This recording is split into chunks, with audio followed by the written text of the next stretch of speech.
Jadi materi minggu ini adalah pengembangan sistem.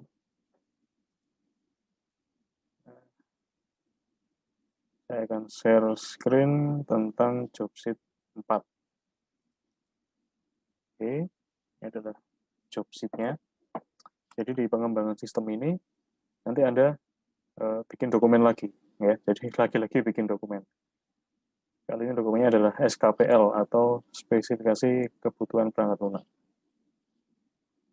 Nah, di sini dokumen yang harus ada adalah struktur yang harus ada di dokumen ini. Ya, pertama informasi dokumen dan persetujuan. Persetujuan ini dari beberapa personal yang memiliki wewenang, yaitu anggota tim Anda, kemudian anggota tim Anda sebagai developer dan kliennya, anggap saja kliennya saya ya. Jadi silakan cantumkan nama saya di situ sebagai klien atau yang pesan perangkat lunaknya. Gitu. Kemudian gambaran umum. Jadi gambaran umum mengenai software yang akan dibangun. Tidak perlu terlalu detail. Yang penting jelas software itu tentang apa, tujuannya apa. Kemudian arsitektur sistem, ya ini secara detail ya, hardware yang digunakan, jaringan, software pendukung, peralatan tambahan, dan database. Katakanlah misalnya Anda bikin aplikasi mobile, nah Anda jelaskan spesifikasi minimum smartphone-nya apa, terus jaringannya nanti lewat mana, Wi-Fi atau 4G atau bisa dua-duanya, atau lewat Bluetooth misalnya, dan lain-lain. Terus arsitektur aplikasi. Kalau tadi arsitektur sistem, sekarang arsitektur aplikasi. Entah itu misalnya ada front end, back end, gitu, database, terus ada API, ya apa saja API-nya. Kemudian requirement hardware, nah tadi spek hardware-nya lebih detail dijelaskan di situ. Oke. Kemudian requirement software, ada server, ada klien, ada jelaskan apa saja. Kemudian instruksi instalasi, konfigurasi sistem. Jadi nanti konfigurasi sistem saat instalasi, baik pada saat testing maupun rilis. Jadi konfigurasi bisa berupa hardware maupun software. Terus parameter sistem agar sistem dapat terinstalasi dan berfungsi sesuai yang diinginkan. Misalnya parameter tanggal, bahasa yang digunakan, mata uang, dan sebagainya. Kemudian desain detail antarmuka pengguna. Nah, nanti Anda bikin prototipe antarmukanya. Nah, ini mungkin yang agak banyak yang harus Anda buat nanti. Desain interface-nya. Masih belum berupa interface yang jadi ya, tapi mungkin masih berupa wireframe gitu ya, peletakan-peletakan komponen antarmukanya gitu. Nah, itu ada tampilan layar pengguna, ya, entah itu nanti pengguna user biasa ataupun admin, ataupun ada staff mungkin. Kemudian ada juga tampilan laporan. Nah, kalau software Anda misalnya software penjualan, misalnya ya, kan harus ada laporan penjualan, laporan lugi laba gitu ya. Itu nanti. Terus bisnis proses. Nah, bisnis proses ini cara kerja sistem dalam menunjang proses bisnis. Nah, ini bisa dibantu dengan gambaran detail menggunakan diagram,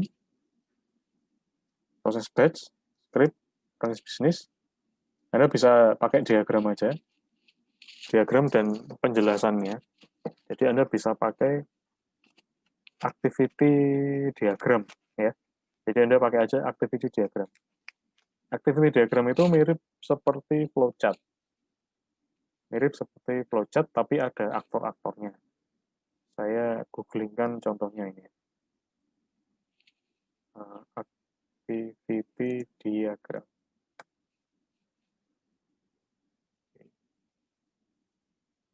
contohnya seperti ini. Nah, jadi ada aktornya, terus ada dia ngapain aja, si aktornya ngapain, habis itu dari aktor ini kemana, ke aktor siapa, gitu. Atau ini contohnya. Kurang jelas, saya carikan jelas. Nah, misalnya ini. Nah, ini ya. Matrix diagram of automatic exam model. Nah, ini misalnya. Student, register test, nah, kalau yes, perform test, kemudian formatter, ini ada aktor, ya, formatter, salah satu pengguna sistemnya, formatter, dia membuat format, membuat kategori, kemudian teacher-nya meng-add question, terus reviewer mereview question, dan sebagainya. Nanti kembali lagi, dan seterusnya. Jadi Anda bisa pakai activity diagram ya untuk menjelaskan bagian bisnis proses ini atau service bisnis. Terus data, nah nanti data ini Anda pakai apa? Data untuk menyimpan datanya, mau pakai file atau pakai database? Kalau pakai database, buatlah ini apa? Physical data model atau PDM yang menjelaskan relasi antar tabel. Ya, relasi antar tabel di database-nya. Nah, contohnya seperti ini. Ya, tabel student, tabel address, enrollment, ya, terus relasinya apa, one to many, one to one, dan sebagainya. Ya, relasi tabel. Kemudian ada backup dan pemulihan. Bagaimana planning backupnya? Apakah secara otomatis atau disediakan interface dan sebagainya. Terus yang di backup apa saja? Apakah source code plus database-nya atau database-nya saja? Berkala, misalnya berkala apa mingguan atau harian? Ya, kalau harian tiap jam berapa? Gitu. Anda jelaskan di sini. Nah, nanti tadi ada ini ya, ada apa? Ada antarmuka pengguna. Nah, silakan antarmuka pengguna itu Anda buat menggunakan tool ini ya, ada namanya Figma. Nah, Figma ini tool gratis, online, nggak perlu install. Jadi biar seragam, semuanya bikin rancangan interface-nya di Figma aja. Seperti ini. Anda bisa menambahkan komponen-komponen, ya, mau bentuk rectangle atau bentuk ellipse, ya, silakan aja. Jadi belum merupakan rancangan interface jadi ya. Maksudnya kalau misalnya Anda bikin web ya masih belum berupa HTML itu. Masih berupa wireframe. Gitu. Jadi silakan pakai Figma, nanti register aja gratis. Anda bikin di situ. Mungkin dibagi dengan timnya, kamu bagian interface yang ini, yang lain yang nanti bagian yang ini. Oke, seperti itu. Nah, sampai sini apakah ada pertanyaan? Bagian-bagian dokumennya itu aja sih, nggak terlalu banyak.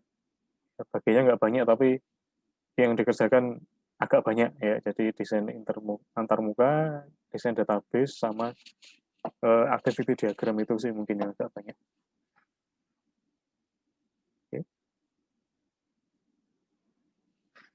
Pengumpulannya di Google Classroom, ini sudah saya buat pengumpulan job sheet 4.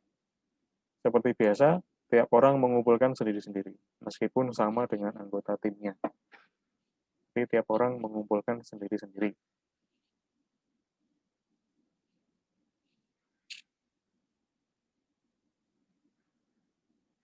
Oke, apakah ada yang mau ditanyakan?